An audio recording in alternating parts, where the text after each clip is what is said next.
नमस्कार दोस्तों, आज मैं आपके लिए रक्षाबंधन से संबंधित कहानी लेकर आया हूँ। रक्षाबंधन कब से मनाना शुरू हुआ तो इसके संबंध में बहुत ही रोचक कहानी है। तो चलिए शुरू करते हैं। रक्षाबंधन की एक पौराणिक कथा भगवान विष्णु, देवी लक्ष्मी और राजा बलि से जुड़ी हुई है। असुरों का राजा बलि 100 यज्ञ पूर्ण कर अजेय हो गया। धरती पर अपना साम्राज्य स्थापित कर वह स्वर्ग का सिंहासन प्राप्त करने की तैयारी करने लगा। यह ज्ञात होने पर देवराज इंद्र चिंतित हो गए और भगवान विष्णु की शरण में पहुंचे। इंद्र ने भगवान विष्णु से स्वर्ग का सिंहासन बचाने की प्रार्थना की। तब वामन अवतार धारण कर भगवान विष्णु राजा बलि के दरबार में गए और उनसे भिक्षा की याचना की। राजा बलि दानवीर था। उसने वामन अवतार भगवान विष्णु को वचन दिया कि वह भिक्षा में जो भी मांगेगा उसे प्रदान किया जाएगा। भगवान विष्णु ने भिक्षा में 3 पग भूमि मांग ली।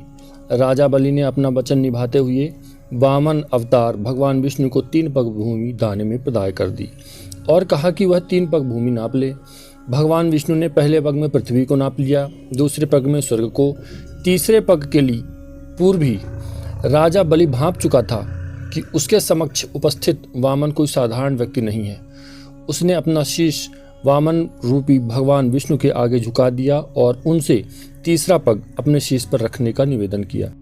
भगवान विष्णु ने वैसा ही किया। इस तरह राजा बलि अपना संपूर्ण राज्य गंवाकर पाताल लोक में रहने को विवश हो गया। पाताल लोक जाने के पूर्व राजा बलि की प्रार्थना पर भगवान विष्णु अपने वास्तविक रूप में आए।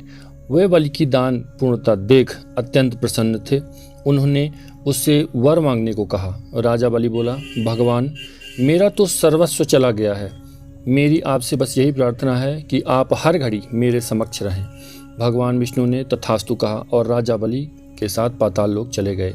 वैकुंठ में भगवान विष्णु की प्रतीक्षा कर रही लक्ष्मी को जब यह सूचना मिली तो वह चिंतित हो उठी। उन्होंने नारद मुनि को बुलाकर मंत्रणा की और इस समस्या का तोड़ पूछा। नारद मुनि ने उन्हें सुझाया कि वे राजा बलि को रक्षा सूत्र बांधकर अपना भाई बना लें और उपहार स्वरूप भगवान विष्णु को मांग लें। देवी लक्ष्मी गरीब महिला का भेष धारण कर पाताल लोक पहुंची और नारद के सुझाव अनुसार राजा बलि की कलाई में रक्षा सूत्र बांधा। तब राजा बलि बोला, आपको देने मेरे पास कुछ भी नहीं है।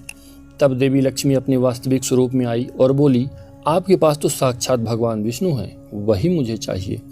राजा बलि ने भगवान विष्णु को देवी लक्ष्मी के साथ जाने दिया। जाते जाते भगवान विष्णु ने राजा बलि से कहा कि वे हर साल 4 माह पाताल लोक में निवास करेंगे।